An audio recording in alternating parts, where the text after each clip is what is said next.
మేమైతే కుర్లులో ఉన్న ఒక ఫ్యాక్టరీకి వచ్చాము. ఇది ఫ్యాక్టరీ అంట.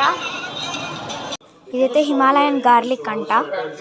ఇక్కడ చాలా డ్రై ఫ్రూట్స్ ఉన్నాయి ఈ ఫ్యాక్టరీలో. ఇదైతే వాల్నట్ చాలా టేస్టీగా ఉన్నాయి. 2600 kg అంట. పైన ఉంది ఇంకొకటి షాప్ పైన. ఇక్కడనైతే డ్రెస్సెస్ ఉన్నాయి. ఇది ఒక షాప్. బ్లాంకెట్స్, ఇక్కడ చలి బాగుంటుంది కదా అందుకే ఇవన్నీ కూల్ వెదర్ వల్ల ఇవన్నీ ఉంటాయి.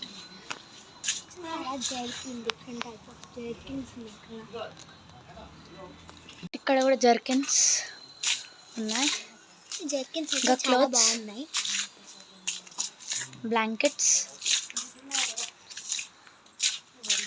ఇక్కడైతే మేము ఈ శారీస్ చూస్తున్నాం. ఇది మ్యాచ్ బాక్స్లో పట్టేంత సారీ. బాయ్ ఫ్రెండ్స్, నెక్స్ట్ వీడియోలో కలుద్దాం. ఇప్పుడు నెక్స్ట్ మనాలికి వెళ్తున్నాం. బాయ్. ఇది కుల్లు ట్రిప్ అయిపోయింది. ఒక త్రీ ప్లేసెస్ చూసాము. Bye. Next going to Manali.